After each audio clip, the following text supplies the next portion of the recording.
talk about India and UK ties. Now, both the countries have signed terms of reference to reposition the Joint Economic and Trade Committee during the meeting between PM Modi and UK PM Keir Starmer in Mumbai yesterday. The terms of reference seek to push forward the India-UK Comprehensive Economic and Trade Agreement, or CETA, that was signed earlier in July 2025. Now, these opportunities waiting to be seized under the India-UK FTA are unparalleled. That's the word coming from British Prime Minister Keir Starmer as he kick-started his first visit to India after assuming the charge of the top office. He says, and I quote, "The path-breaking India-UK CETA will create new job opportunities for youth, expand trade and benefit both our industries as well as consumers." That's the word coming from Prime Minister Narendra Modi on India-UK Comprehensive Economic and Trade Agreement that was signed earlier in July. Now, in fact, to get us more details on what this really means, what kind of opportunities are going to be generated, we'll now take it across to Sumita, who's standing by with the detailed report. That's right. Keir Starmer is facing challenges in domestic front when it comes to a slowing economy, which is also faced with the uncertainty around Trump's tariffs and other policies, and which is what exactly defines why the UK got here a delegation of over 120 influential business people, which is essentially to explore ways for growth and how growth can be unlocked for the UK's economy. And in fact, it's in this backdrop that the operationalization of the CETA agreement or the FTA agreement between India and the United Kingdom becomes important for the UK. Now, both the Prime Ministers in this regard welcome the resetting of the Joint Economic and Trade Committee or JETCO roadmap. This is essentially to operationalize and implement the CETA, which provides for duty elimination of tariffs on approximately 99% of tariff lines and covers nearly 100% of trade value. It also, in fact, both the sides also did speak about, as far as the outcomes of this meeting between the Prime Minister and UK PM Keir Starmer were concerned. That includes opening up of 9 leading UK universities in India. Both the sides also reiterated their commitment to enhancing cooperation in the aviation sector, which essentially also includes the renewal of India-UK Air Services Agreement.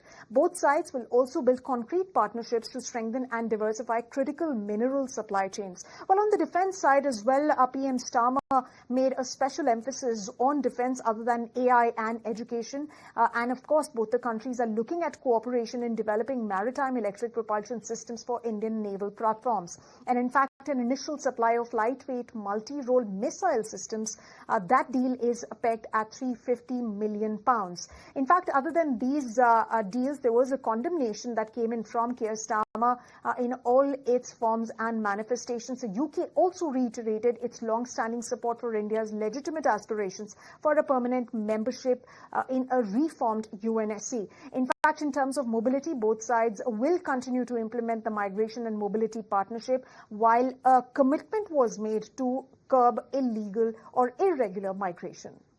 Well, thank you so much, Sumita, for getting us all those details. But after holding the talks, both the PMs delivered a joint address where PM Modi put the spotlight on India and UK's shared values. He also announced that 9 UK universities would be opening their colleges in India. Let's go across and listen in. Bharat और UK के बीच technology partnership में अपार संभावनाएं हैं। हम UK की industrial expertise R&D को भारत के टैलेंट और स्केल के साथ जोड़ने पर काम कर रहे हैं। दोनों देशों की युवा पीढ़ी को इनोवेशन इस ब्रिज से जोड़ने के लिए हमने कनेक्टिविटी और innovation centre, joint AI research centre जैसे कई कदम उठाए हैं। हमने क्रिटिकल मिनरल्स पर सहयोग के लिए एक इंडस्ट्री गिल्ड और सप्लाई चेन ऑब्जर्वेटरी की स्थापना का निर्णय लिया है। रक्षा और सुरक्षा से लेकर एजुकेशन और इनोवेशन तक भारत और यूके के रिश्तों में नए आयाम घड़े जा रहे हैं। आज प्रधानमंत्री स्टार्मर के साथ शिक्षा क्षेत्र का अब तक का सबसे बड़ा और प्रभावशाली प्रतिनिधिमंडल आया है। यह बहुत खुशी की बात है कि अब यूके की 9 यूनिवर्सिटीज भारत में कैंपस खोलने जा रही हैं। We're creating a new, modern partnership focused on the future and on winning the opportunities that it offers, and we're doing it together.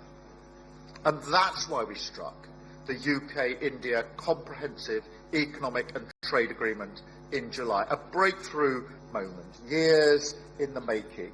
I expect that we will have secured major new investments, creating thousands of high-skilled jobs in the sectors of the future for both of our nations. The UK and India stand side by side as global leaders in tech and innovation. All right, so those are the comments coming from Prime Minister Narendra Modi and his UK counterpart. But moving on, Hungarian writer Laszlo Krás Nahorkai, who's a philosopher